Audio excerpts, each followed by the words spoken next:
What it do, what it do, how y'all feeling? Welcome, this is Ash Neil's Radio. I am your host, Ash Neil. That is I, so we talking to y'all. Yes! Now, Piers Morgan, he had a panel, of course, talking about the Iran war. And, it got a little interesting. And I just want to go into this video and give my 2 cents. The ongoing war in Iran. Iran posed no imminent threat to our nation. It's clear that we started this war due to pressure from Israel and its powerful American lobby. Well, Joe Kent is now facing the full force of the war spin machine, spearheaded by Ben Shapiro, Lindsey Graham and Mark Levin, who says he should be investigated for espionage. What are you doing? You're giving aid and comfort to a lie. There was an imminent threat. How much more imminent could you be within 2 weeks having enough material to make 10 bombs? How close could you come? Not much. Now, that is conspiracy trash. It's also kind of strange since President Trump has said that it's conspiracy trash. So apparently, Trump is so deeply enthralled to those strange, powerful American lobbies. We're not going to say it. That he apparently has been so bamboozled by them that he's still under the impression that he's his own man.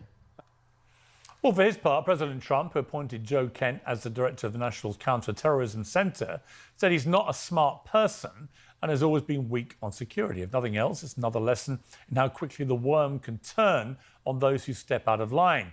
And in a much more consequential pivot, the president is now threatening to leave NATO altogether over its failure, as he sees it, to help police the Strait of Hormuz. NATO's making a very foolish mistake, and I've long said that, I wonder whether or not NATO would ever be there for us. So this was a great test, because we don't need them, but they should have been there.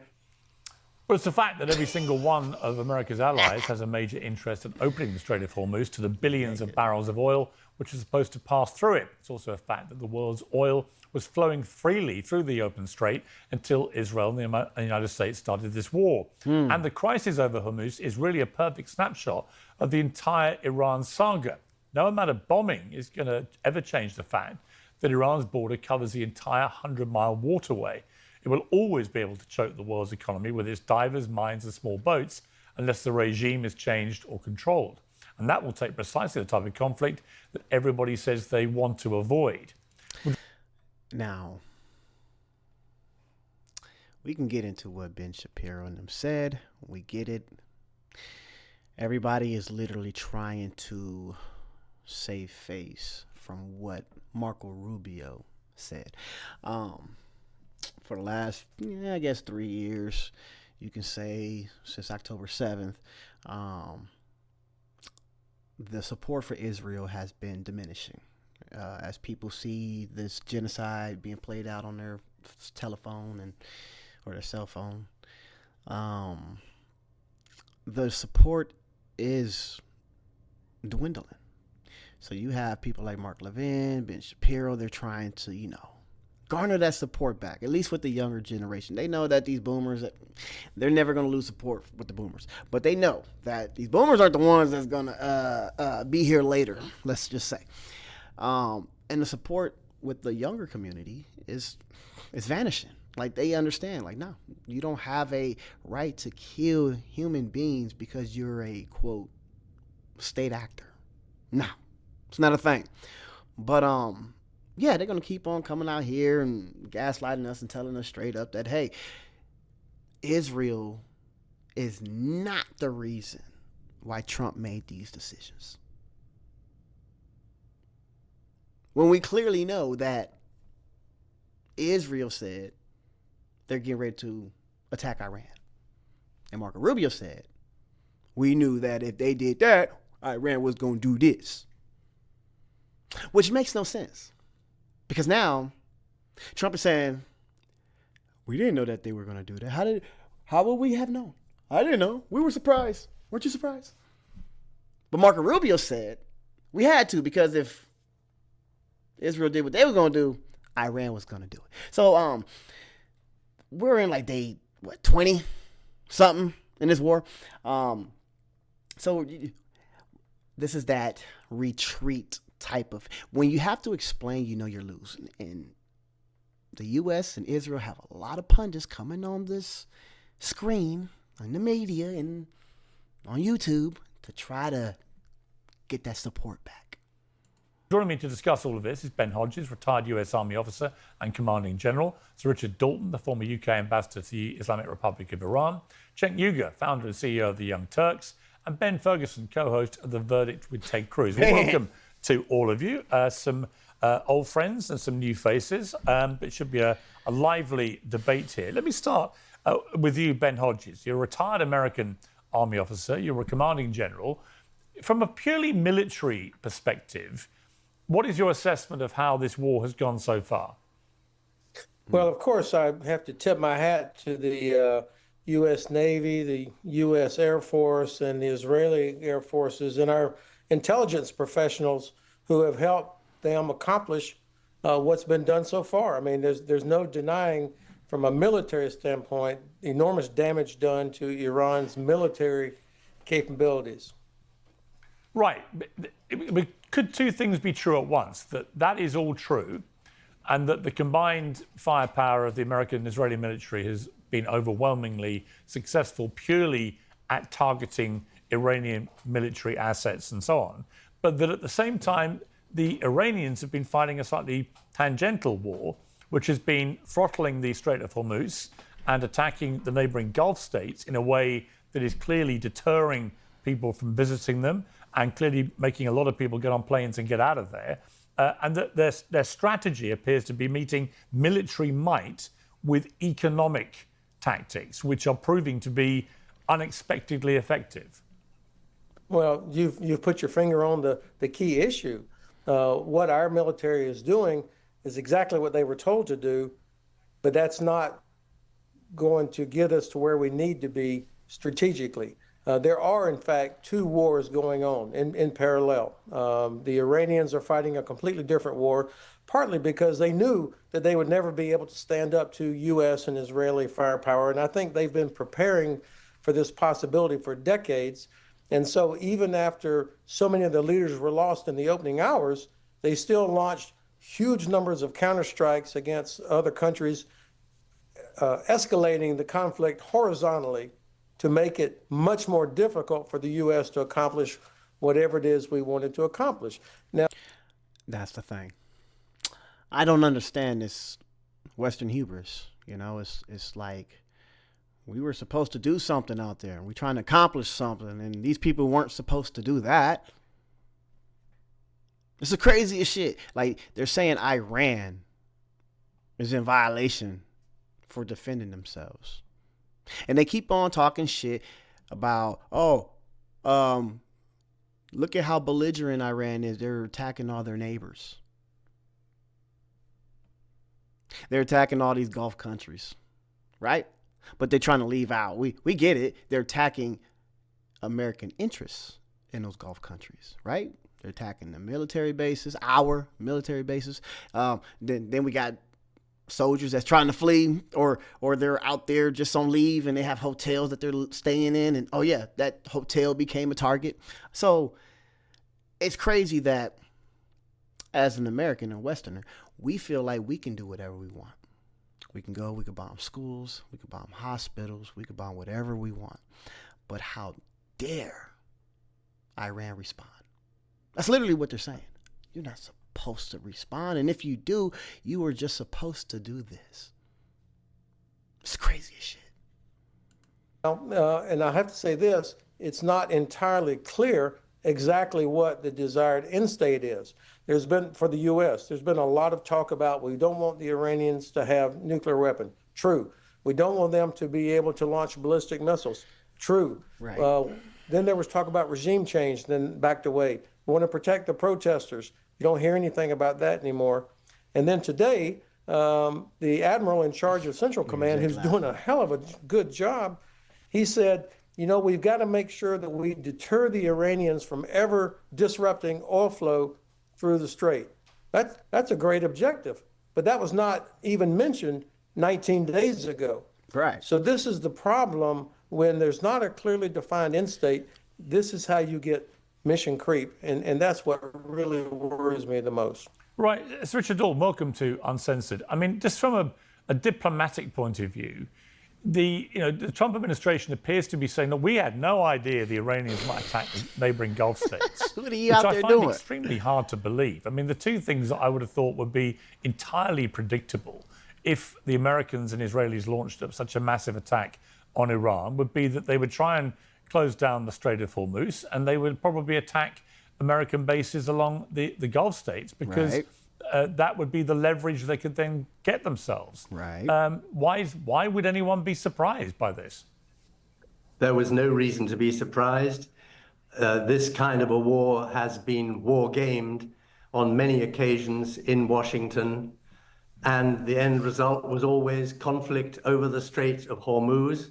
And if the US Navy got in close, losses of large United States naval ships. I think of a factor that hasn't been brought to play in public discussion yet, and I think it's worth asking for comment from the United States side of this discussion on it, which is when I was involved in the early part of this century and subsequently in Early part. That he looked old as shit. He said the early part of the century. He just made him look older than what I thought he was. Track 3, Track 2 endeavors, the assumption about Israeli intentions was that they wouldn't attack Iran unless the sword was at their throats, the expression they used. And that was meaning if a Iranian nuclear weapon was unstoppable. And there's no evidence produced yet to justify the claim that that point had been reached by January, February this year. And personally, I don't believe it. I do not think an Iranian nuclear weapon was inevitable. Right. Secondly, there's been a change of military advice in the United States.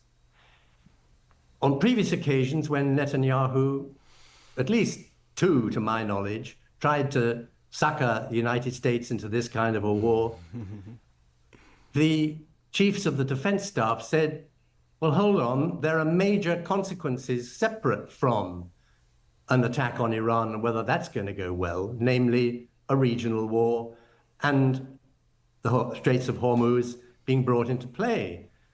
Now, this time, the chiefs of staff have not stood their ground. They've yielded to their commander-in-chief's totally superficial and ignorant analysis of the situation, not being interested to look at it in depth, and saying, because of this concept of American exceptionalism, that they can do what they want because they're so powerful, let's go with what Netanyahu wants to do. Exactly. Yeah. Well, Ben Ferguson, I can see you pulling a number of faces there. It's good to see your face remains Botox-free, so you're able to do that, unlike the Oscars we witnessed at the weekend. But in relation to this, I'm really concerned about this, and I'm concerned about where Donald Trump's head is. I was asked on the BBC at the weekend, does he really have a clue what to do here? And I replied, honestly, I don't think he does, because I think unlike Venezuela, which he likened this to very early on, it would be another Venezuela, he's decapitated the head of the regime, killed the Ayatollah and many of the top people, and carries on doing that. But there's a kind of asymmetric war going on that seems to be completely oblivious to that affecting any kind of regime change. The IRGC are still clearly in control. There is no sign of any uprising on the street whatsoever, partly because I suspect so many of protesters got killed in January, but also because of the constant risk, obviously, of bombs flying through the air. But none of those early predictions that Trump was making so confidently have manifestly played out. I don't understand that whole take of, where are the protesters? I thought they were going to be fighting. Like, literally, that's what they're saying on our media. Like, when the bombs are clear, you guys have the go. Go out and fight. Take your country back. That's terrorism. No? Because I guess we have a freedom of speech. You can say what you want, but when we start arming these citizens and saying we're here with you, that becomes terrorism. But how can we, as American citizens, or even Piers Morgan being a Brit, say to other citizens, where are you? I mean, I get it. I know the bombs are dropping, so maybe that's why you're in the house. But hey, what's up? You guys gonna go out there and take your country back? Commit violence against your state? And then this whole notion that Venezuela was successful. No, it wasn't. The regime is still intact. You got the vice president, who this female, I guess, gave Trump what he wanted, a Nobel Peace Prize. So she, got him off her back for a little bit, but there was no regime change. Well, we got a couple barrels of oil that means nothing. Like, the way they talk, everything was successful. We took out 90% of their navy, and now we're bombing more ships. So this is the last 10%. Sometimes you got to just let them talk, because they'll tell on themselves. But I think our arrogance is going to be the end of us. And now it looks to me like he's really scrambling for a way to get out of this that claims any kind of victory that can make any sense to people. And the longer it goes on, the more damage it will do to him politically, right when he least needs it, which is in the run-up to the midterm elections. I mean, you as a Trump fan, as a Republican, but desperate, presumably, not to lose the House and potentially the Senate in November. It's a wrap. You must be starting to get twitchy about this, aren't you? No, I'm not. And that's because I think there's a couple misconceptions here. One, this has been insanely successful, as it was mentioned by your first guest. What the president has been able to accomplish is incredible. The number of people that have been taken out in the leadership is incredible. The minimal loss of life of Americans is incredible. I think we're at 16, something like that, 13, something like that. 13 Americans lost, hundreds injured, hundreds. And we took out an 86-year-old, replaced him with a 50-year-old. And Israel is still being bombed up until this day. How successful was this, Ben? Come on, explain. Because when you're explaining, you're losing. So talk about the Strait of Hormuz, since this was such a successful mission. And there's two different victories here that you can have, and the president understands this. The first one is the one I care about the most, and that's national security. He said he had an objective, and that was to make sure that Iran, who is on record as saying they wanted a nuclear weapon, and if they get it, they want to kill the little Satan, which is Israel, and the big Satan, which is the United States of America. They're the number one state-sponsored terrorism. They've killed more American soldiers than anybody else in the world. How? When? When did they kill the most American soldiers, Ben? When? You mean when we invaded? No. When, Ben? When we were helping Saddam try to overthrow Iran and we funded them? When did they kill a whole bunch of American citizens or soldiers? Was it on our soil? I don't think so. Sorry, you Westerner. Everybody else have the right to defend themselves. Lifetime, those are all facts. His big victory is making sure they are not a threat. That is the victory that I care about the most. Now, there's a second PR victory. If you have the people show up and rise up and the Ayatollah falls and the regime falls, the way that the president and many would love, that is the victory that you get for TV, and it gives you a bump, and that would be amazing for the people. But to be clear, I don't think the president is nervous the way you're describing it at all. Oh, yes, his objective was to make sure they were not a threat to the U.S. and to the world. That is the same objective. I think it's clear for Israel, except instead of the U.S. are saying to Israel directly. They're still doing that right now. The second part about the Strait of Hormuz, the idea that Donald Trump didn't think of it, that is one of the biggest narrative lies I've seen in a long time by many on the left and the media. Donald Trump, and this is easy to find, you can chat GBT it, you can Google it, in 16, 17, 18, 19, and 20, talked about the Strait of Hormuz being shut down and the threat that Iran can have to it. The idea that they were sitting in a room and Marco Rubio and Pete Hegseth weren't talking about this is total nonsense. That is called moving the goalposts. Yes. It's not just the Strait of Hormuz. It's our allies in the Gulf region who are being attacked because they're housing American threats to Iran. They have American military bases in their country. So when it comes down to not knowing what could happen, your buddy Trump said it him fucking self. Like I said, we didn't know it was going to happen. But you're trying to move the goalpost to this Strait of Hormuz situation. We get it. I remember when we was talking about the Strait when October 7 happened. We get it. We knew. Some of us know about the Strait. The miscalculation is the fact that all these Gulf countries got hit. And these Gulf countries thought America was going to protect them. And that's the problem. And Trump is literally saying, that's not fair. You weren't supposed to go and hit Dubai. Dubai. Like, all gloves are off. We killed 140 schoolgirls, and you're going to tell me we can't hit a hotel in Dubai? Bro. Not we. I ain't part of shit. But it's funny. It's funny to me that we think we can do whatever the hell we want. And if they do their tactical defense, because they have to keep saying, oh, this is Iran responding to. That's going to be a very important statement when this shit go to court. Because literally, Iran can do whatever they want in response under the, Article 51 in the UN Charter. Like, bro, they can defend themselves, bro. I think that's what it is.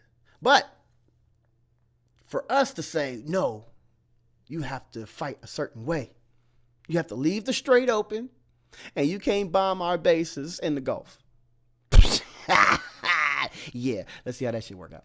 They have all talked about it, including Marco Rubio back as early as 2012 when he said it publicly. So they knew that the strait was going to be an issue. And this idea that like they were somehow just like hoodwinked and didn't see it coming, that's just a straight up lie. So I think the president's doing what he thought he was going to do from the beginning. I do not believe, based on the people I've talked to at the White House and the people at the DOD, that they are concerned in any way the way you're describing it, like this is going to be a quagmire. He understands the midterms. He understands it seems to be quick. Yes, he understands he's on a short deadline here. And the main deadline for him is, are they a threat, yes or no, to the U.S.? He believes we're getting to the point where they will not be. That is the clear victory for him. And then the people. Why?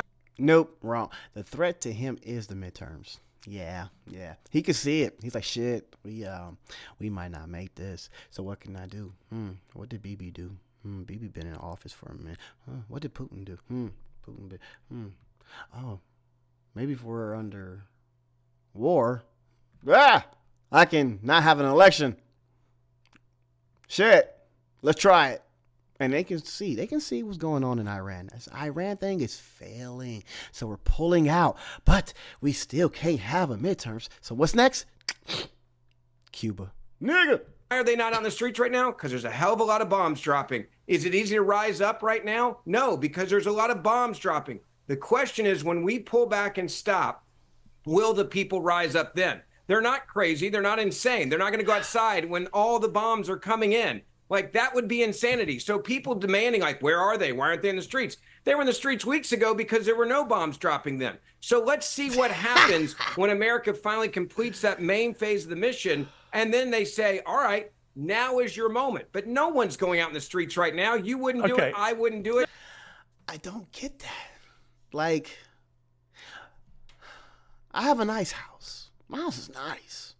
4,000 square foot, 5-bedroom, beautiful Mac house, right? I don't think being inside this motherfucker would save me. I just don't. Like, two things. Like, This is what they say. They say, oh, we're there for the Iranian people. We're there to liberate them and help them take their country back. But in the meantime, they're literally saying, this is what Ben Ferguson just said. Oh, they're not stupid. They're not going to go outside and get killed by the hour bombs. Okay. So why they can't go outside and like enjoy the Iranian life? If we are literally targeting military targets, why can't the Iranian people go live life? I mean, at least they'll know, right? Or we're gonna be like a few miles away from the base. You know, we're not gonna throw our ball at the fucking military base. Nope. We know that may be hit by a Israeli missile or an American missile, so we're gonna stay away. But no, Ben, what you're telling us is that we, along with our friends, are discriminately bombing civilian neighborhoods. If we weren't, then they can go outside, right? No. And about these whole protesters that were outside a few months ago and 30,000 of them got killed. No. We're telling on ourselves. Those were treasonous people who were egged on by Mossad. So yes, if hey, we killed two, maybe more protesters than two, but two high profile that were in the media because they were protesting. After that, Trump literally said, you better not touch our protesters in Iran. I mean, your citizens in Iran, or else. If we have laws out here in America about anti-police and protesting and getting involved in police operations, you can be either arrested or eliminated. But it's okay for us to tell the citizens of Iran to go attack their government. No, I agree. I said that was probably the reason. I mean, just to correct you on one thing, Trump literally said yesterday nobody expected that about the Strait of Hormuz crisis. Stupid. And he's also said context. several days ago. Wait. He's also said nobody expected the attacks on the Gulf states. So exactly. He didn't seem to expect any of this coming back from Iran, which I find very, very difficult to believe. Piers, I don't think the Gulf states thought they were going to get attacked either, because it was insane for Iran to attack and then bring and draw them all in. What? I think if you talk to most military experts, they thought they would not do that, because why would you then want to take fire? Why would you call them military experts if they thought that wasn't going to happen? Like I said, we're nobodies. We don't know shit. We're not out there fighting. But even we knew. So at least when you're talking about these people, keep the word expert out of there, because they're not.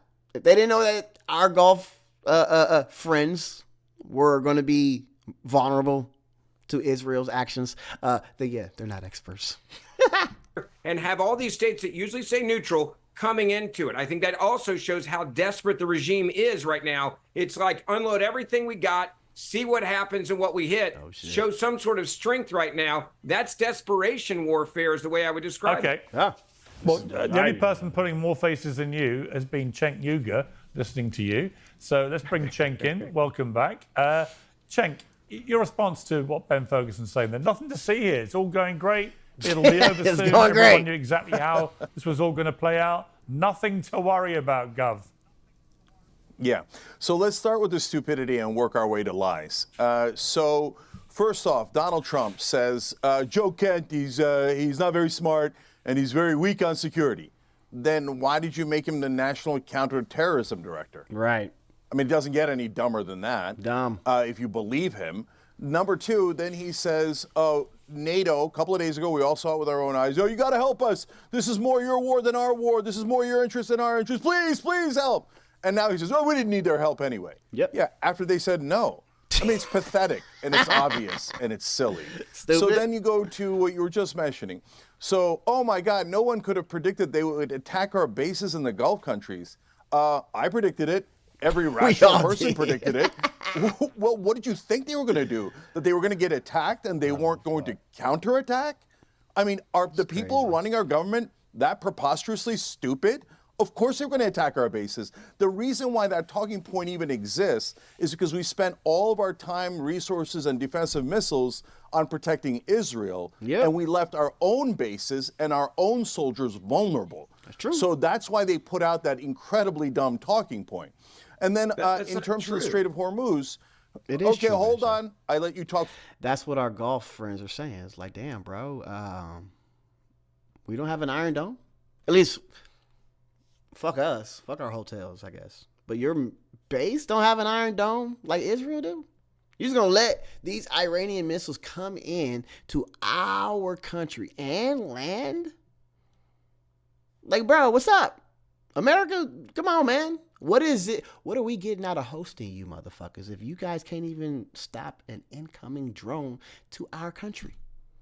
So, yes, then America heard that, and it was like, all right, fine, my bad, cool. We're going to go and take the THAAD batteries away from South Korea. For like an hour. Yeah. So now in Strait of Hormuz, they say, well, I mean, nobody could, you're right. Trump literally said nobody could have seen it coming when everyone could have seen it coming. But number two. I'm half blind. I seen it coming. Yeah. Let's say that he's just lying about that and not a moron, right? Well, what difference does it make? If you saw it coming, you apparently did not adjust well enough and you got clowned by Iran. So the Strait of Hormuz is blocked. So look at all this propaganda, but the propaganda doesn't actually change the facts on the ground. Is the Strait of Hormuz blocked or not? It is blocked. Who effectively blocked it? Iran did. Who can't open it up? Dumbass Donald Trump. Because this war never made any sense. We all knew the Strait of Hormuz was going to get blocked. We all knew the oil prices were going to go high. And in fact, today, Israel exasperated it by bombing their gas fields, which we told them not to do. It's going to drive the gas prices through the roof. Now Iran is going to counter by attacking the Gulf countries' oil fields. Yeah. That's going to double the disaster. And why won't Israel ever listen to us? And then that gets us to the lies. I mean, look at all these. So Ben Shapiro said about this show that it's a circus or Jerry Springer or whatever. No, the real circus is cable news and mainstream media. I mean, look at these preposterous lies. Lindsey Graham, they were going to get nukes in a couple of weeks. That is a brazen lie. That is not anywhere near true. They just regurgitate things that are lies on Fox News 24/7. It's an assembly line of lies to scare the boomers watching television. Yep. Oh, they were going to nuke you. That's what I said. I had a whole post saying, hey, forgive me. This is all about natural causes. I don't wish harm on nobody. But I think when all the boomers are dead and gone, we will live in prosperity. Yes. Sorry. That mindset, that Eurocentric colonization mindset, that's what the boomers. They're the ones that think they got to go around here and expand and take over, and now they want to live forever so they can enjoy the land that they take over and killing all these people. Like, nah, the youth, the kids, the younger folks, it's not resonating with them. So, yeah, that's why you got the Mark Levins and the Fox News going on there saying, oh, they're coming for you. Oh, this is horrible. You can go to Fox News right now, go on their YouTube, and you can see their headline. This is a tragedy. This is devastated. Oh my God, we should worry. That's how that's all their headlines. And it's only scaring the boomers. So yeah, we want, don't do nothing. We ain't got to eradicate nobody. We ain't got to do shit. They're going to slowly die out. And we're going to be living nice. Yes. Ostrous. No one in their right mind believes that. Then you go to Ben Shapiro, and he says, oh, the idea that politicians would be affected by a lobby. Of course they're affected by lobbies. Big Pharma controls our government so thoroughly we can't even negotiate drug prices. We're allowed to say that. We're allowed to say the big oil controls us so much that we give them billions in subsidies, which makes no sense at all. But when it comes to the Israeli lobby, that's when all of Washington en masse, especially television, pretends that it somehow magically has no power. That's absurd. They were the #1 donors in this election cycle. They gave over $100 million, and they've given to 94% of Congress, and they've given over $300 million to Donald Trump.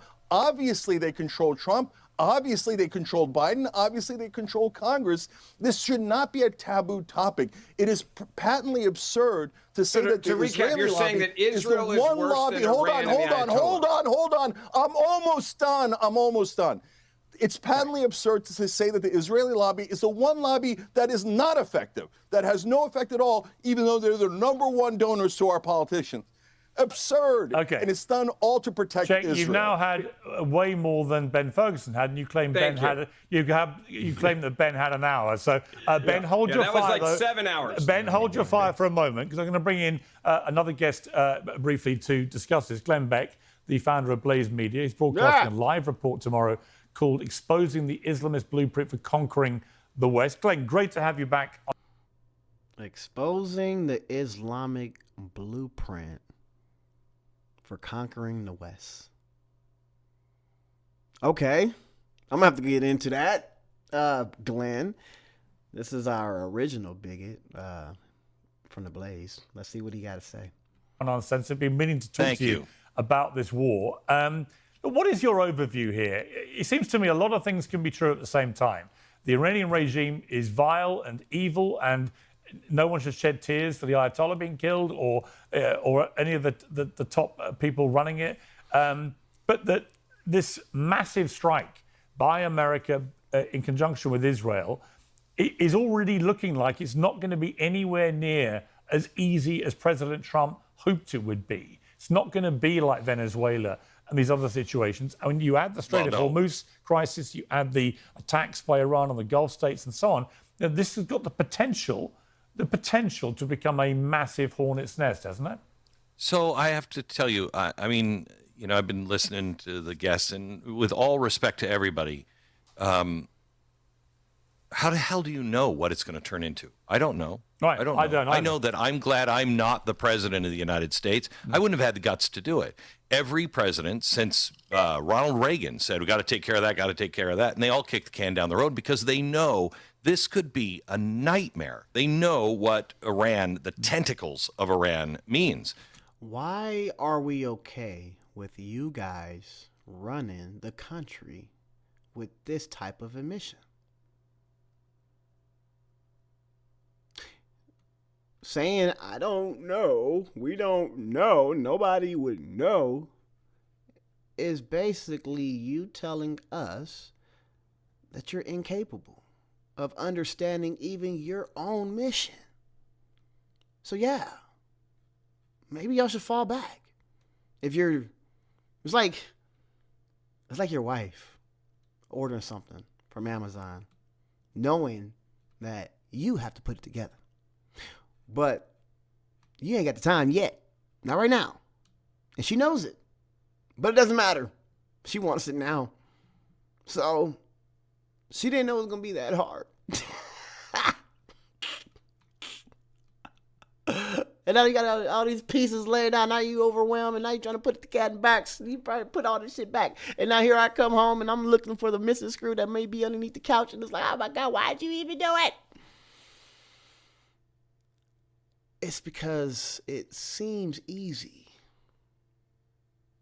from the outside. Only, and I'm not talking about my wife or anybody else's wife, but to dummies like our president. You can sit back and think like, oh, I got all these missiles in this army.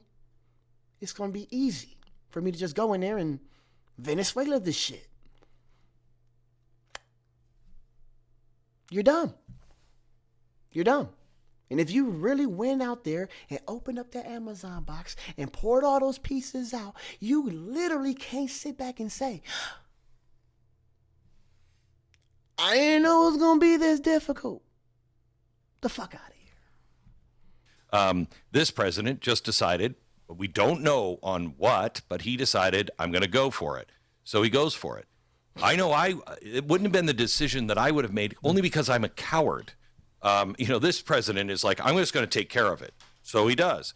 How this works out, I don't know. It could be fabulous. Could be World War III. I think that's a much more logical place to be than arguing whether we should be in it or not, because that's not going to change anything. But what about Glenn? I mean, I agree with you. I have no idea how this is going to play out. And if it was to play out successfully in the longer run for Trump, it could be a triumph. I mean, I wouldn't rule that out. Right. However, and I don't care if it plays out well for Trump. I want it to play out well for the Iranian people, but America first, but the rest of the world too. If we can make the world safer, that's great. By playing out well for Trump, I'm assuming that if it played out that way, it would be obviously also good for Trump. But if it played out, I could see a situation where this plays out very badly for him. And in relation to you not wanting to do that because you're a coward, A, you're not a coward. But secondly, I do think it was an unbelievably big gamble for Donald Trump to take. I mean, a legacy-defining gamble. And I'm slightly, I've known him a long time like you. I'm slightly wrestling with the logic of doing it now with all the complexity and the difficulty involved in going after Iran in this way, given that he's facing the midterms in 6 months or so, already looking like he may lose the House, may now lose the Senate. We don't know. I'm not going to make any prediction. But if he was to lose both and lose all power over Congress, he becomes the kind of lamest of lame duck presidents for the last 2 years. And you're like... Huge gamble. And he didn't need to do it now, did he? I mean, his thing about there's going to be a nuclear weapon So I don't know, because I don't know... I don't believe that. Right. I don't know what the intel was, and I said on day one, don't tell me about weapons of mass destruction. They're 2 weeks away from a nuclear weapon. I've heard that since, the 1990s. I'm tired of that. Yeah. You show me the proof, and I'll go there. Yeah. So really? I don't know. Glenn Beck just kicked your thesis in the dirt. That whole narrative of imminent threat, imminent threat, imminent threat. We had to. Oh, Glenn Beck said, I don't want to hear that shit. I've been hearing that since the 90s. Shit. What the intel was, et cetera, et cetera. I do know what is different this time around, and it doesn't mean it's going to work out, is we talk a lot about the ally of Israel, but the allies all throughout the Middle East are different this time. They are, I mean, he put that Council of Peace together. And what I think he's trying to do is he's already done it to Europe. He's trying to show Europe, you're toast. You are toast if you can't defend yourself, because we're not going to be able to defend you forever. And quite honestly, you're living a pipe dream. Go ahead and try to raise an army with all of the people that you have in your country now. That's the problem. These people are living in the past. Our Western leaders are living in the past. They think that you need to always be able to conquer. You need to have the biggest military. I think personally you should have the strongest defense, yes. But this whole offensive mentality we've been having, you guys are weak. Your army, look at your military, trash, which I heard that Britain's army, oof, shit. But why we can't live in peace? Why do we always have to think about destruction and death? Why, Westerner? Why not be like, China and try to do diplomatic shit and pay people in Africa to use their land and dig for minerals and shit like that? Why do we have to bring guns? I don't know, but say the best. What is it? If you keep trying, or if you keep doing the same thing over and over again, trying to get a different result, that's the sign of America. You've let in. So he's taking care of that and saying, we're not going to be babysitting this.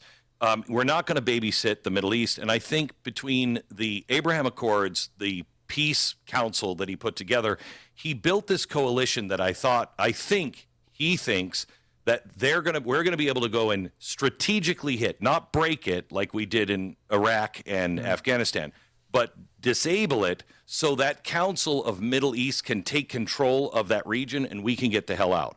I think that's what he was thinking. But how does it sit, Glenn? How does it sit with Donald Trump, the campaigner for the 2024 election, repeatedly saying that unlike Biden, Obama, all the others that came before him, I will not take this country into any more of these expensive, unnecessary wars in the Middle East. I'm going to focus on America first. I'm going to focus on the economy. I'm going to bring things roaring back.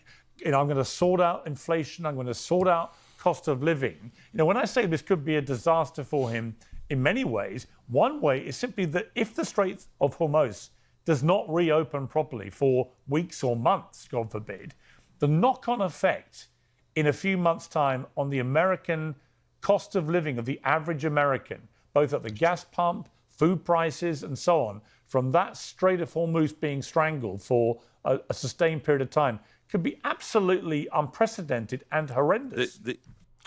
Think about that. Ben just said, oh, this is spectacular or something. It's going wonderful, right? It's going well, right? The Strait of Hormuz is literally the way that the oil comes out of the Middle East and it hits the Western countries, right? Well, Iran basically closed it off, right? Shut it down. But it's literally, come on, Piers, you're being disingenuous. And you know you are. You're doing it on purpose. It's okay. You have your agenda too. You can't look like you're losing. The West can never look like we're losing. That's just a thing. That's why I don't trust history books, because we lost a lot of those wars that we said we won. But we'll get into that later. But to sit there and say that the Strait of Hormuz is closed, it's disingenuous. Because it's not. It's open. It's open. You got boats, ships going from here and there and here and there. And it's open. Just not to us. So think about that. Iran is literally able to get their oil out of the strait and still able to make the purchases or the trades that they need to sustain this war. Oh, shit. China, they're getting their oil. It's funny because Trump literally said, we call China an enemy all day. You go on Fox News, communist China, enemy China. That's just a thing, right? Trump said, oh, with the Strait of Hormuz closed, China's not going to get their oil. Ah!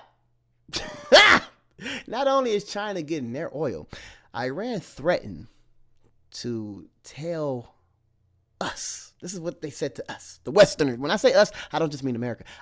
All of the Western countries. I said straight up, because if you understand the petrodollar, you understand why the dollar is our indicator. We know that you have to buy oil in USD in order to purchase the oil. We get it. Some that don't, I got a video that explains it. But just last week, a few days ago, something like that, Iran said, hey, you too. You want some of this oil? You friend of America, you are an enemy of mine right now. You are not allowed to get any oil out of the strait. But I will allow you to if you purchase it in Chinese yuan. Oh. Ben, how successful is this attack? If all countries decide to purchase their oil in Chinese yuan, however you want to say it, oh, that's going to cripple the dollar and the economy. And it's going to be all Donald Trump's. Since Ben want to give Donald Trump so much agency, he didn't do it because of Israel. He did it because he wanted to. Okay, fair. We'll take Israel out. That will be Trump's fault. Let me make it worse for you. The 2008 collapse happened because we had sustained oil prices over $130 a barrel. The Western world is not. That's not why. Built for $130 a barrel sustained. If this goes poorly, it will collapse the economy, and not just ours, but of the West. It is a massive, massive gamble. Oh yeah. However, I look at it again in just not endorsing, not anything, just trying to understand his mindset.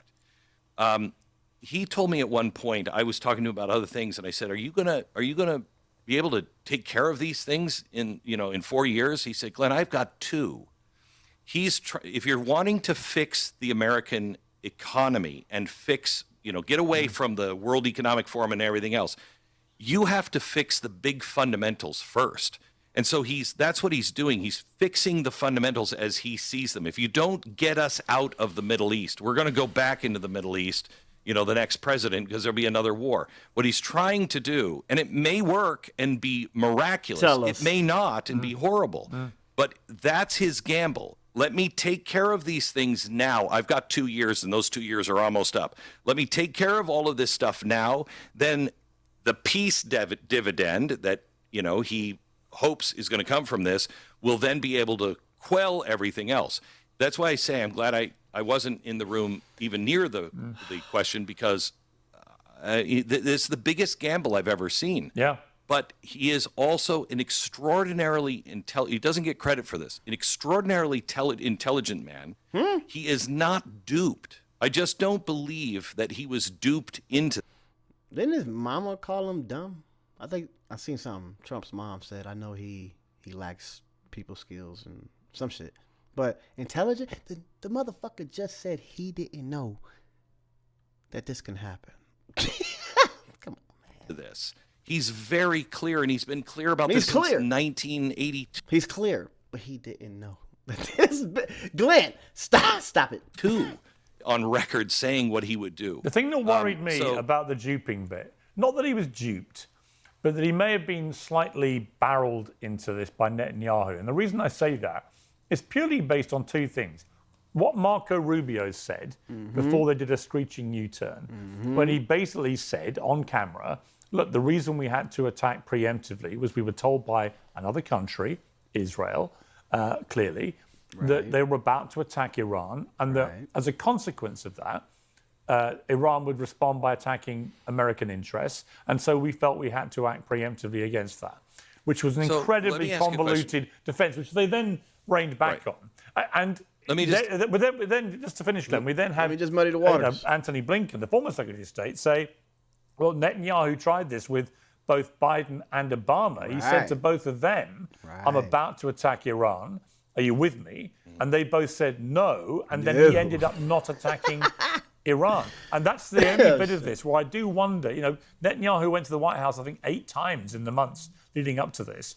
Did he just wear Trump down and say, I think that is I think that's a legitimate question that needs to be answered at some point. I mean, some of the charges that are coming out, they need to be answered. We need to know these things. Okay, nobody gets away with answering it. But on that particular question, my thought is that's not Benjamin Netanyahu's fault. Then you shouldn't be angry at Israel. You should be angry at Donald Trump. Correct. Because correct. People want to say that, and look, I'm a huge fan of Donald Trump. I think he's doing a fantastic job. So this is not my opinion.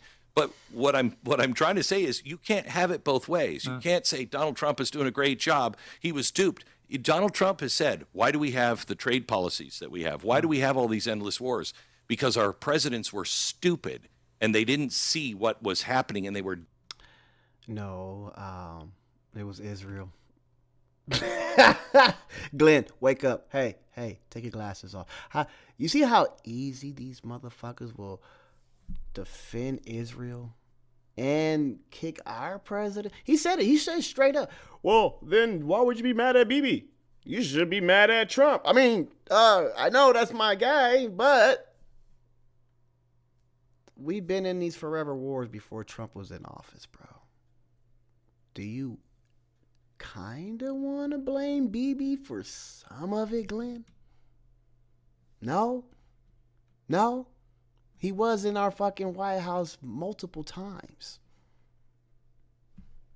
But you're saying you just want us to believe Trump did this on his own. All right, we're listening. Duped into it. So he knows the buck stops with him. And I have to tell you, I know the man well enough to know I cannot imagine the person that could dupe him or wear him down. I really can't. I think this is a larger strategy. Whether it turns out to work or not is beyond us. I pray that it does, because honestly, Piers, everybody who is saying we shouldn't be there, let me just take you back to Ronald Reagan. Beirut. If you stop now, we're trapped. Okay, you have to finish it now. If you stop now, what do you think you will teach the terrorists of the world? You cannot stop now. So whether you like it or not, what is your option? If you want to be safe in a Western world from terror operations like Iran, forget about what happened yesterday or the decision that was made a week ago. Right now, you've got to finish it. You have to. I just want to end just by playing. This is a fascinating thing you did. You interviewed an AI version of George Washington. And I just want to play a clip from that because it's very pertinent, I think. Let's take a look. Okay. I said once, to prepare for war is one of the most effective means of preserving peace. That's not saber rattling. That's different. It's insurance. Think of it like this. A homeowner who never locks their door isn't more peaceful. They're just more vulnerable. During the Revolution, even some Virginian leaders wanted to keep pursuing negotiations with Britain. But I came to recognize long before it became popular that some risks had to be met with resolve, not appeasement.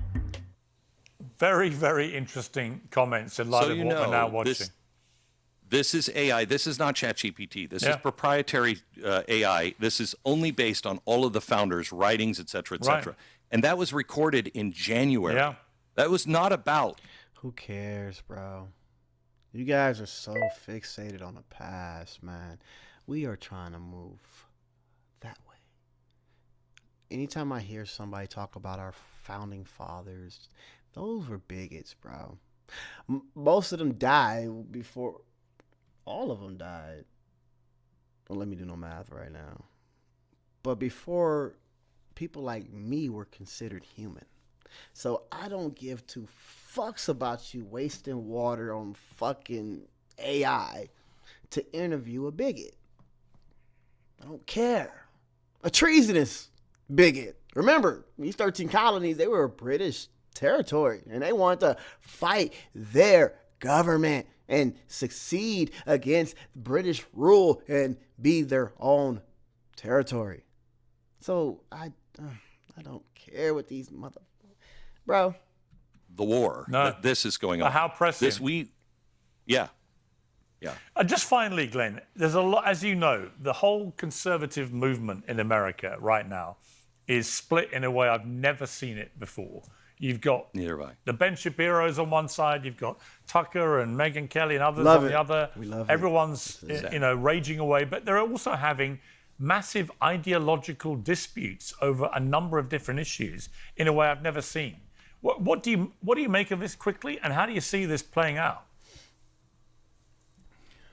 I unfortunately see it destroying so many people. On all sides of this. I mean, I'm not engaging in, I'm too old for this, especially when we get to micro penis. I think too old means I'm 13 to engage in that. But we need to have. Megyn Kelly told Mark Levin that he had a micro penis. That's just for context, for the people that didn't know where that came from. The conversation about principles and not the people. I mean, I thought about you coming on today. I thought, I used to say horrible things about you. I didn't know you. And Piers, every time we get together, we might disagree with things, but we can have a conversation. That's the way we have to solve this. I agree. And we have cannot just keep torpedoing each other's personalities. And we don't descend into really bad ad hominem stuff, which I think is often the refuse of somebody who doesn't really want to have the argument because they know potentially their argument is fragile. Times are too serious in your country, in my country, in the entire Western world. This is not playtime. This is time for adults to sit down and have logical conversations and say, ask any question. Everything is fair, but let's have a logical discussion about it. Glenn Beck, great to have you back on Uncensored. Thank you very much. Thank you. Really good Appreciate to see it. you. Bye-bye. Well, let's go back to the panel. Whatever. Ben Hodges, really interesting listening to Glenn Beck. He's certainly mellowed over the years since I first locked horns with him. But really interesting what he was saying there about a number of things, but not least the admission that he doesn't know how this is going to work out. He prays it's going to be successful. But I also found that AI clip with the AI George Washington talking, using his actual words, also quite prescient. You know, that Donald Trump's argument will be, as would Netanyahu's be, which is that sometimes you have to do this. If you want to get rid of a greater evil, you have to do tough things. And that's what they're now finally doing. And there's no doubt, if you go back and find quotes of every American president since 1979, you will see all of them, to a man, saying, we've got to deal with the Iran problem. So why couldn't the Native Americans think like that? I don't think people, we don't think like that. Like, bro, why do we have to think about eradicating the threat? You know who thinks like that? You know what thinks like that? A parasite. Yeah. A parasite is threatened by everything around it. The air, the water, the heat. They think it's all a threat. And they want to eradicate it and try to, like, duplicate itself. That way, if he dies, he's there. Like, that's what a parasite does. George Washington sounded like a parasite. What the fuck you mean? You went to a whole nother country and killed a whole bunch of those people and said, oh, there's just some things we have to do in order to secure our security. Secure our security. Like, I don't know. I don't know. I think we do need to get hit in the chin. That's what some of the Iranian leaders say. You know, we're not negotiating and we're not going to stop until America feel it and get hit on the chin hard. That's what a bully needs. A bully needs to get socked in the chin real hard so they can pay attention to the shit they do and the shit they say. But we don't give credence to any bigot like George Washington. No, don't give a fuck what he decided to do. Sorry. Trump's like, okay, I'm the one who finally did. Now, we don't know how it's going to play out, but I can certainly, there is a merit to that argument, which is they all talked a good game. Trump's doing something about it. Well, look, I was a cadet at West Point in 1979 when the Iranians took over the U.S. Embassy. Oh, really? So my entire adult professional life, Iran has been the enemy of the United States. Really? Huh. 1979 when Iran took over the U.S. Embassy, which, why did you have a U.S. Embassy in Iran? Did we have an Iranian embassy in the U.S.? No, we don't, but it's all right. We know what happens in 1953 when the Shah was injected, and yeah, we get it. But key thing about that 1979 invasion of the U.S. Embassy, they arrested a lot of Americans. Men, women, white, black. And President Carter, yes, he wanted the release of those hostages. You release my American hostages. And doesn't matter how much censorship is out there, you will find that the Ayatollah decided to say, hey, fuck you. I'm not releasing shit. But I will give you these women. Or I think it was only one woman. I'll give you your women and your black folks. Yes. And they hate that news has surfaced. And you got brothers like, wait a minute. You got brothers that was serving and they were, deployed to Iran to do whatever they did. Okay, they were actually there for school. But when Iran did what they did, they understood the black pain and released the brothers from hostage. So yeah, when you hear us like, nigga, it's like, oh no, man, we enemy. He ain't did nothing to me. So I am not against taking steps necessary to make sure that Iran is not a threat. My issue, I guess, is the how. The United States needs allies. we cannot defend America from North Carolina or from Texas. You need allies. We need forward presence and we need forward friends. Allies have always given us was access, bases, and also intelligence, whether it's in Europe or in the Middle East. And so I think the president's bashing of allies and demanding that they do something when they were not involved in the original planning may not have been the most effective way to get allies to work with us. The burden is on us to demonstrate, make the case why it's in everybody's shared interest to do this together, not go in there, no warning. Hundreds of thousands of European citizens are trapped, along with American citizens, in the combat zone with no warning. And then we've done this, and now we turn to them and say, you guys, you've got to help us solve this problem. I don't think that's the best approach. Every professional officer I know of any of our services knows how important it is to work with. Well, Ben, you can shake your head if you want. No, but there was warning. We gave a time frame. Hold on, like we got to deal with facts here. There was a time frame. The president put the time frame out there. We were moving our entire fleet to the Middle East. There were betting sites that had the number of days that you could bet on until we attacked. The president. That's disgusting. Why are you saying it like that's a good thing? We were trying to manipulate the market. You didn't see the poly market? It said by Saturday we will be doing X.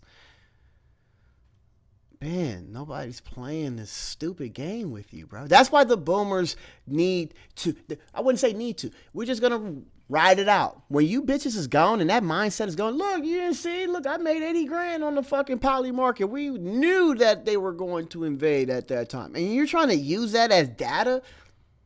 You're literally using poly market as data. People were like assuming, they were placing bets with the notion that they may lose their investment. But you're saying, no, your investment was secured. We all knew because that's why we did it that Saturday. You're literally saying that. What do you mean? We gave out warnings. We even had people betting.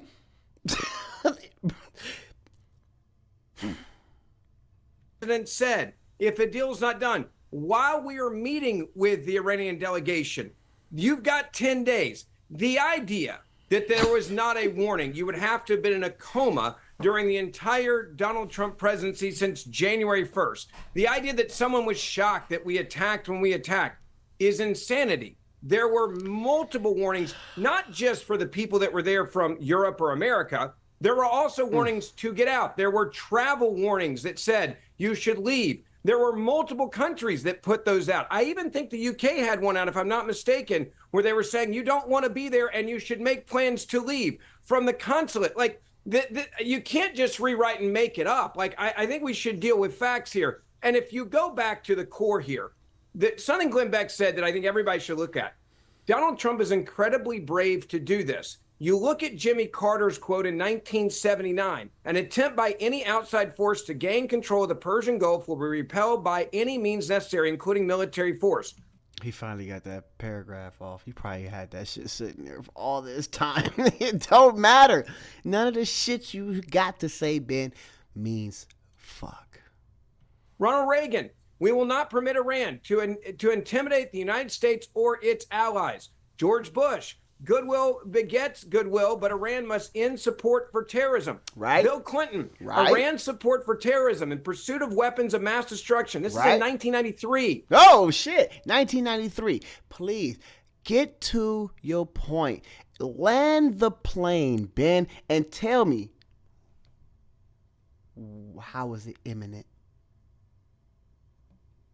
You're rattling off shit from before I was born. It didn't happen yet, nigga. Like, wait a minute. Show me the imminent threat. Not what Bill Clinton said and Reagan said. Stupid. I don't think they know that they're stupid.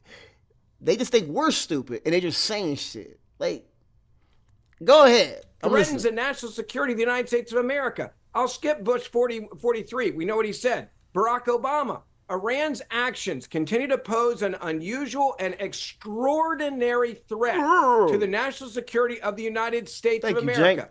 Joe Biden, Iran will never get a nuclear weapon on my watch. He also said they are a serious threat to global security. All of them agreed.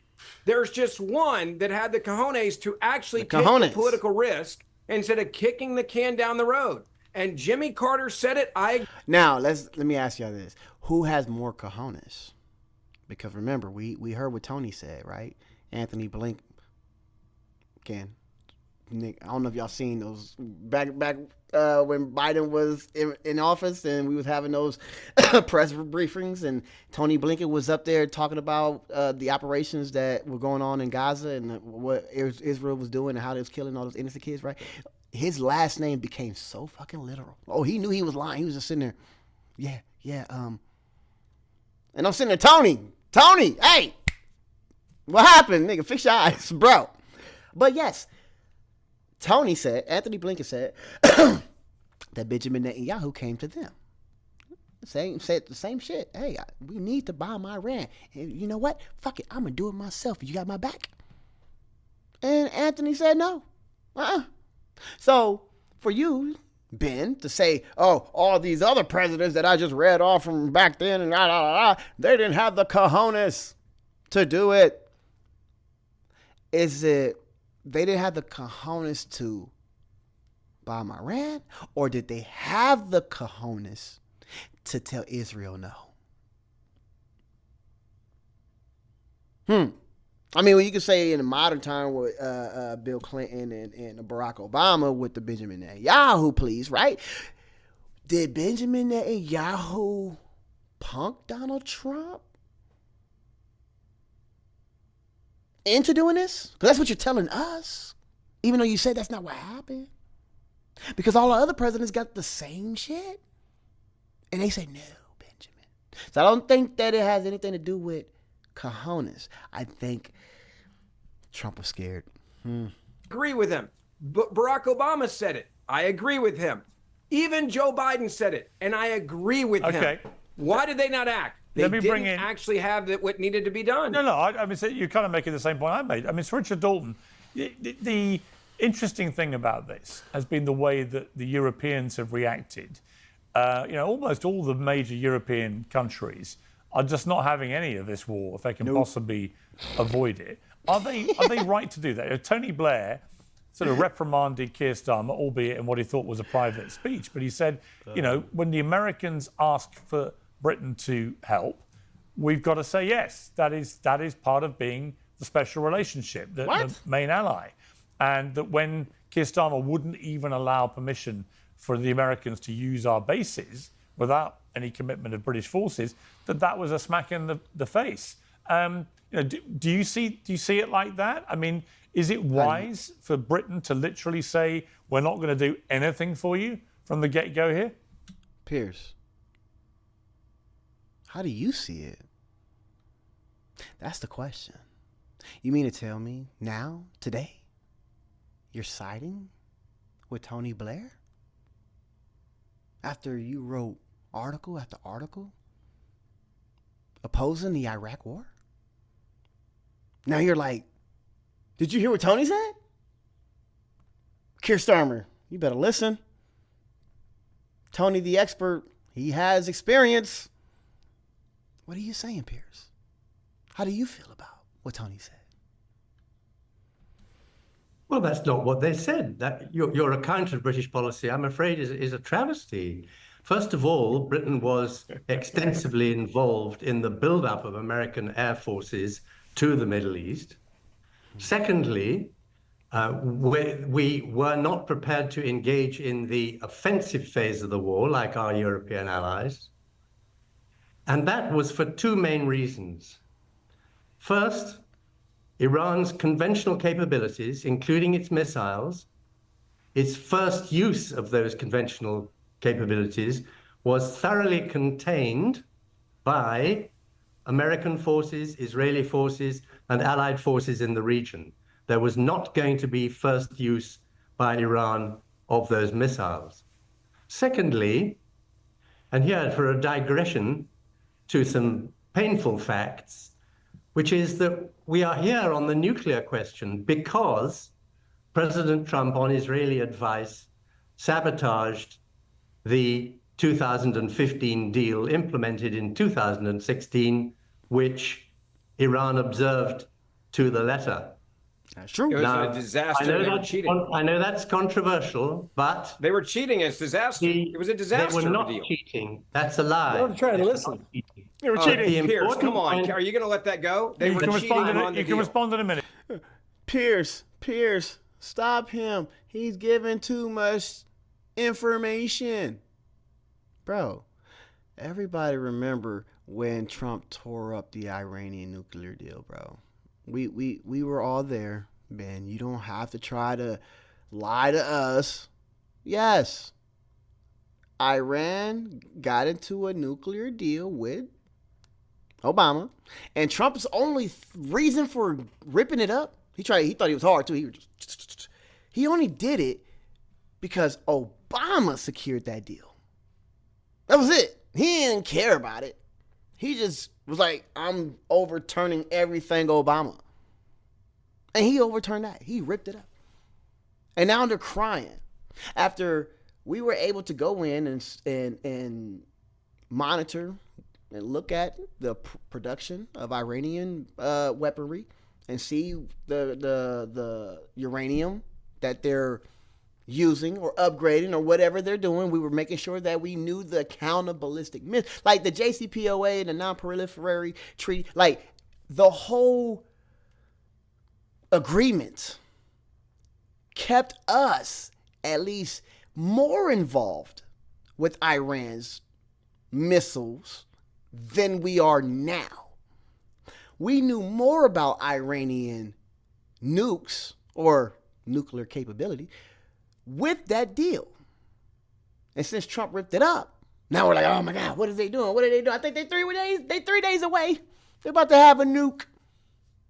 And it's sad that you guys are trying to now say, we need Iran to come to the table and make a deal. Oh, you're stupid. Hey, Ben. They were not cheating, and that is attested by the International Atomic Agency, that was the referee on this matter, accepted by the United States. But Sir Richard, just to jump in. Richard, just to jump in. You know, you were very indignant at what I suggested, and it isn't the fact, when you're talking about facts, the fact is that when this attack was determined by the Americans and Israelis, Donald Trump called Keir Starmer, and they asked for permission to use our bases, and we said no. We only changed our position on that 36 hours later when actually the Iranians began to attack places that had British citizens. But I'm surely I'm right. I mean, our initial position was to say we're not going to have anything to do with this. We're not even going to let you use our bases to launch your planes from. Exactly. We had a lot to do with the... Okay, that's not, Piers, I don't think that's not the gotcha that you think it is. You're proving my point. That's why I wanted to ask you, because, you know, you ain't going to answer. But it sounds like now, after all those columns you wrote about the Iraq war and being so against Tony Blair, now you're siding with them? That's what it sounds like, bro. You sound stupid. Remember, your brother, you interviewed your brother, and your brother stated what they had to do during the Iraq war and how they were on the front lines despite what Donald Trump said, right? Your brother feels some type of way about what Donald Trump said. Keir Starmer probably feels some type of way about what Donald Trump said. So why not make Donald Trump eat crow and literally don't be out there on the front lines? Why not wait until the second phase? Since that's the credit you're going to get. Trump said you niggas wasn't on the front line, bro. It made your whole country mad. And now you're trying to kiss his ass and say, hey, man, let's be there when he go. And I don't know about the UK's charter or whatever kind of agreement you have with America and our NATO allies and how we're supposed to assist our NATO fellow foes. But I don't know if it means that if you start something, we have to come to your aid. I don't think that's what it says. I think if a NATO country is being attacked, then yes, other NATO countries got your back. But if you're the aggressor, I don't think there's anything written that say, hey, my friend is over to fight, I gotta go.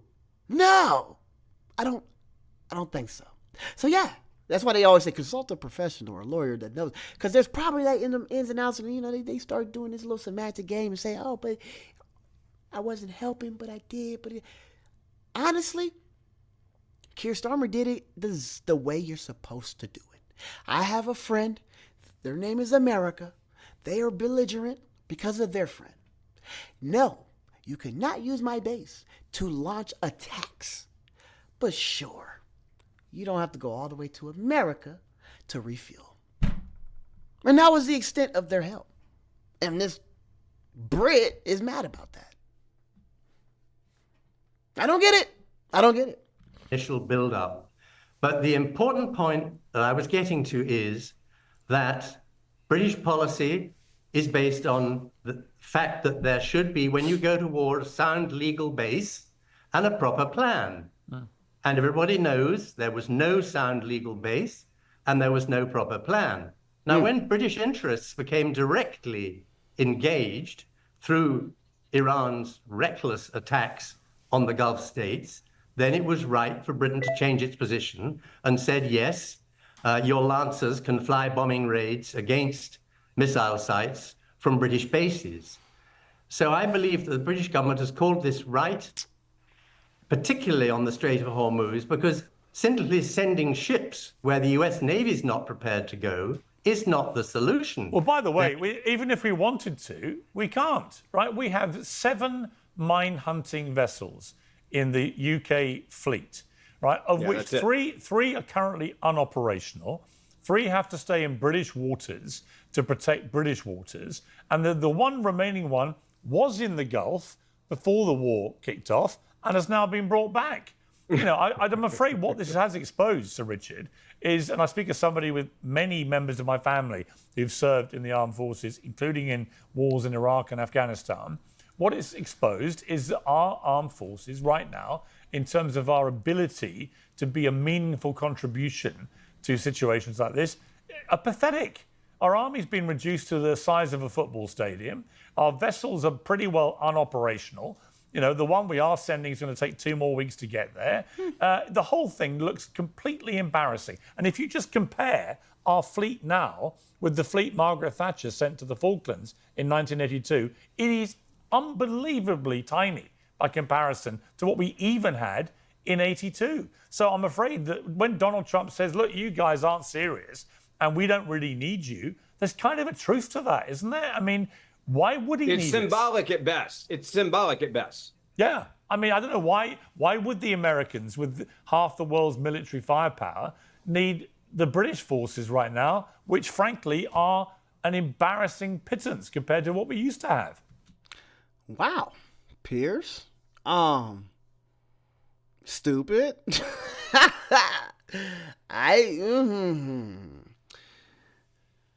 Was that smart? I don't know if that was smart. At least lie. No, don't tell everything. But why did you single-handedly tell the world how weak Britain was right now? Why? Remember, the first Opium War. I love that question. If you ever ask somebody, ask like a Brit. If you ever run into a Brit, ask them, who won the first Opium War? They'll tell you straight up, we did. And then you have to ask them, who won the second one? And they say, we did. I'm like, who helped you? And they're like, it's the funniest shit. But Britain, a British man, said their military is weak right now. Told that to the world. Mind you, they are the number one actor in world history who were colonizers. They're the ones who went out and wreaked havoc all over the world, committed genocides. Yes, Great Britain has committed genocide. In Tasmania, killed all of them. Came out here, killed Native Americans just to have a place to stay. Like, when you understand the first Opium War, you have to ask yourself, why the fuck were you bringing drugs to somebody else's country? We know why we're fighting right now, right? We just arrested Maduro, right? In Venezuela, we got that nigga locked up in American jails, right? Because of the drugs that he was sending to America, right? We found that a threat. We found that to be a threat to America, right? Well, Great Britain, they were brazen. They was able to start a whole war by bringing opium to another country, not once, but twice. And if you ask a Brit, they will say they won that war. You ask an Asian dude, oh shit, ask a dude from China, you get a different story. But my thing is, because we all know that decolonization is taking place right now, real time. And when you know that some people like me, we have this notion that we ain't our ancestors, you have a fucked up if you tried that shit today, right? When we can sit back and understand how Britain caused havoc around the world and people are fighting for their independence back. That's literally what they're doing. We call them terrorists, but they are freedom fighters. We're literally calling people from Gaza, Palestinians from Gaza, terrorists. And the British mandate that was written named them Palestine and gave the Jews this land. All of this is about Britain's tentacles, not Iran's tentacles, Britain and their tentacles. So if you want to take down the head, the UK's monarch, because of all the pain they caused all over the world, everybody speaks English because of them, except for China. China, shit. If you think they won the Opium War, why the fuck aren't we speaking English in China? Well, I'll give y'all some other time, and we'll go through that. But if people that are a part of this decolonization movement know that Britain is the head of the snake, Piers Morgan just told them that they have no military. What? Y'all have a pathetic 7. He said 7. He said we have 7. 3 of them are in service. The other 3 are out there in the waters, and then 1 of them is on their way back. Bro, why are you giving the people that may want their independence back from you, Barbados, that you can't even defend yourself right now? Yes, let's hope that in the period now that we've got rid of a conservative government and we've got a recovery from the 2008 crash and we've got rid of austerity and we're starting to recover from the disaster of Brexit, we can have economic growth that will allow us to rebuild our armed forces in accordance with our commitments to NATO. Well, I think there are two, honestly, with all due respect. I think looking at the British Chancellor, Sir Richard, with all due respect, looking at underspent on defence. Right, but looking at the outpourings from Rachel Reeves, the Chancellor of the Exchequer in the UK, there are 2 hopes of that happening anytime soon. No Hope and Bob Hope, and he's been dead for at least 20 years. Ben Ferguson. Look, I think Trump, as always, amid all the bluster... You're going to go back to Ben? You know, just to quickly on this one... Yeah, he said Ben Ferguson, not Singh. Sorry, bro. On the just one give it point, a second. He'll come to you. Cenk, I'm going to let you round things off, so don't worry. And you can do the equivalent of whatever Ben now says. But Ben, the thing with Trump is, through the brashness and the rhetoric and so on, a lot of it is very incendiary, but there's often a sort of salient point nestling in the middle of it. There was when he called out NATO for not paying their member dues. And the kind of is about the support that he could get from a country like the UK, even if we were prepared to offer it. which is frankly pretty negligible. Yeah, it's symbolic at best. And look, I think this is part of the calculus within this second administration of Trump and the people around him. You look at what you want, and then you look at reality. And reality is there's a lot of people in the Trump administration that feel like the UK right now is very vulnerable in their own borders. They have not done enough to protect their own citizens from Islamic extremism in the UK right now. The military, as you described it, unfortunately, and I say this because I'm rooting for the UK to be able to protect and defend itself, it is in a really bad spot. And so did you need it? No. Would it have been great to symbolically have the UK stand up? Because, look, we all know in the U.S., the UK, if they have a problem, is going to call us begging for help. And America will come to the aid of our ally. I think a lot of this just comes down to the hardcore liberal government that you have right now in the UK. Starmer's not a guy that's going to take chances. He's certainly not fighting to protect his own people in his own country from Islamic extremism that have taken over in the UK. So why would we expect them to work with us in Iran? Article 5 of the NATO treaty. All right, let me bring I understand your point, but you go back to the core here. Is he going to stand up with the U.S.? The answer is no, and the Trump administration knew that, and that's why we did the right thing no matter what. Okay, well, whether it's the right thing or not, time will tell. Cenk, Right. Let me allow you to round things off. You know, it looks to me like this is increasingly a massive quagmire from which it's very difficult to see how Donald Trump pulls one of his usual extrication operations where he claims victory and moves on and everyone kind of pretends it didn't happen. It's too big a deal for him to be able to do that, I think. Yeah.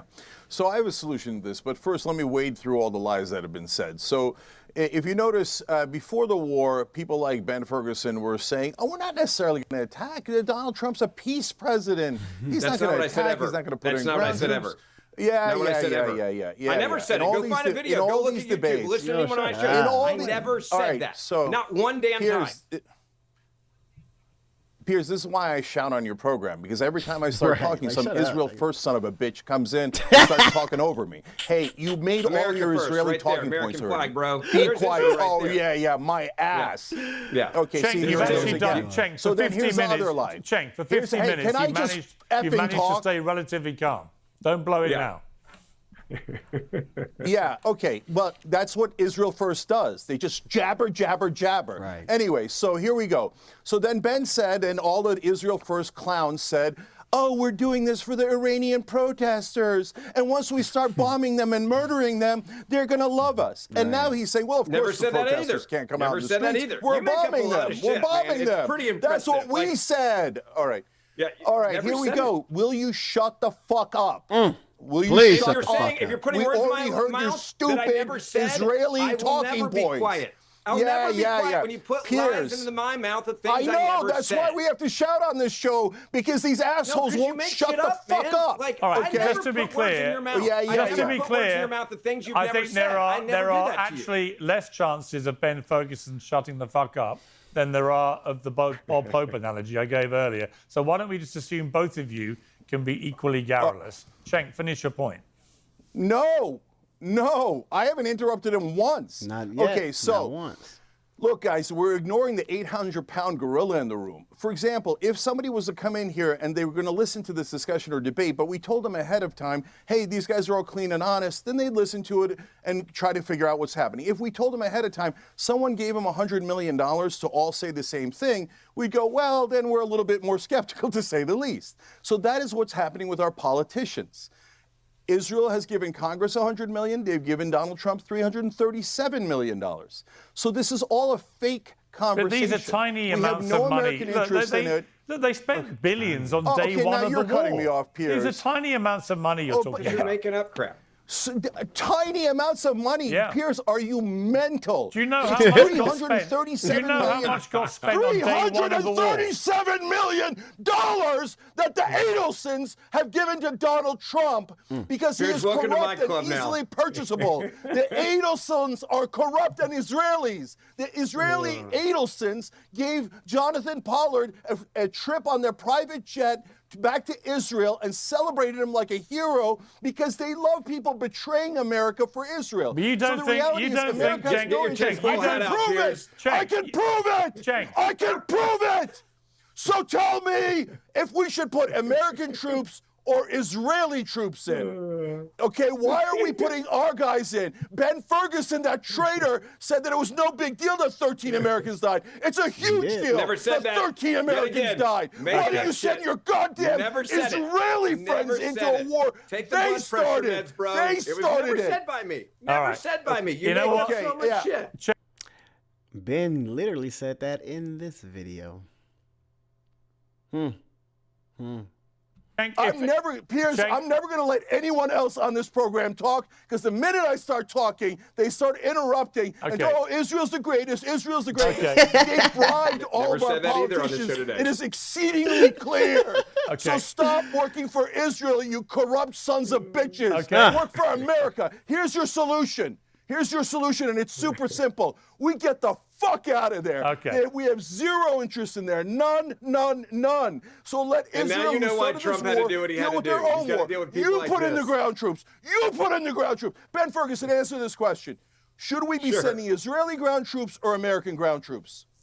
I think there's no major ground troop movements because the president's made it clear we're not invading the country. If you listen to what he said, you would already know that, not have to If ask we that put question. in ground troops, now that's I another don't- lie. He'll come what back about and say, Israel? "Oh, I always Ifs said and we were going to ifs put in and ground ifs troops." and You know ifs. what? Yeah, Okay, who look, was I'm going to go on American into or this. Israeli? Cenk, the American truth is, or Israeli? the truth is, American or Israeli? right, Cenk. Which ground troops? Cenk, calm down. The truth is, the American military has sent several thousand Marines into the area. They'll take a few more days to get there. And as we know, when they Ben, oh, you lied.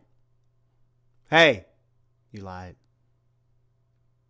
Piers just said that the American troops have been sent there. So, good way of dodging the question. But this is why people cuss you out, because you're a liar. You're a bitch. So, answer the question. Would you prefer Israeli soldiers or American soldiers? Oh, hey, never mind. The Americans are on their way. there was a massive build-up before the war started, there must be a high likelihood they may get deployed. Otherwise, why would you send them? And it may be that Trump calculates that to get to, say, the enriched uranium, he may have to use some ground forces. I hope it doesn't come to that. I think it would be a disaster, but we shall see. So why not Israeli ground forces? But we shall see. You know, think about why not Israeli ground forces? Yeah, and Israeli ground Why forces. is that not even being discussed in Washington? Well, you just mentioned Why it. are we so subservient to Israel that we don't even have a national discussion about really should it are be our obsessed troops with Israel. or It's should it be kinda Israel's scary. troops? Wow. You know, sometimes. Oh, so you're saying send in Americans, Yeah, right? he just did. Sometimes you No, got I to just be. said Guys like Ben it's- Ferguson, sometimes Ben Shapiro, you hate Israel. and Mark Sometimes, Levin all Cenk. want to send in Americans to All die right. because they think Israelis are superior All to right. us, Yep. and they think the Israeli lives are so important. Anti-Semitism 50% of 101. Israelis I'm gonna live in time war. out here. Only Was that the hat, Jake, or up above us? I don't. I'll leave it alone. 21% of Americans wanted this war. Okay. We don't want this All war. right, The Cenk. only people who want this war are the Israelis. They should fight their own goddamn wars You've made and your stop point. having Americans killed That's right. on behalf of stupid, Fuck yeah. All right. irrelevant, Anti-Semitism disgusting 101, folks. Israel. Cenk, for the sake of your Anti-Semitism. spleen, if nothing else, I'm going to draw an end to this panel debate. But I'm thank- totally fine. I just thank love you. America. Well, I'm not like sometimes these you should be traitors able to- like Ben We Ferguson can tell. and Ted Okay. Cruz who All right. who I'm literally gonna said leave it. he's there to I'm serve gonna leave it there. Israel. True. Like a servile dog. Okay. Dog, bark for Israel, little doggy. Okay. I'm gonna leave it Serve there. America. No Thank- more Americans dead. Just for the record, Send in Ben Israeli Ferguson has an ground America troops. First panel, Start a badge national on his discussion. jacket. Make All right. every politician answer why we should die instead of the Okay. Israelis. Thank you very much, Cenk, and thank you very much to all of you. I appreciate it. Oh, Jake, that shit is fucking hilarious. I love it. Now, did you hear what Ben said? He said it straight up. This is anti-Semitism 101. Why? Why? Because Cenk is saying maybe we should send the IDF and not American troops. So are you proving Cenk right? That they're above us? Huh? All he said, he didn't say nothing disparaging about Jews. No. All he said is, hey, why not send the IDF? How is that anti-Semitic? And then this nigga literally like, this whole Israel first, or sorry, America first. This pin on his jacket, like, is that another pun? Like, just because your pin has the American flag first, and then the Israel one second, like, what are you? What are you talking about, Ben? So yes, we all can see. They're all puppets. Their strings are being moved a certain way. Hey, shut up. Did you fucking say something different? Ben, get your word. We get it. But for you to sit back and tell Jake Uger that he's being anti-Semitic only because he suggested that we send IDF forces. To me, Ben, it sounds like you plan on losing American soldiers. I mean, why else are you worried about people being deployed? That's all he said was, hey, if we're going to deploy people, the ones who struck first, according to Marco Rubio, why don't they be on the front line? Or next to us at least. And you're saying, that's anti-Semitic. Why, Ben? Why? Because they might die. Yeah. You're like, we can't send the precious Israeli troops to die. But yes, I'm glad Jen gave him that business, and that's what we need to do. We need to combat this this bullshit ass narrative of everything that's anti-Israel is anti-Semitic. Because no, I got Jewish friends that will literally say the same shit. Fuck Zionism. That's what they say. So hey, I'm just a brother from the West Coast. So if you like this video, please like, share, and subscribe, and hit the notification bell. That way you'll be notified when I go live or post videos like these. I'm out of here. I love y'all. Peace.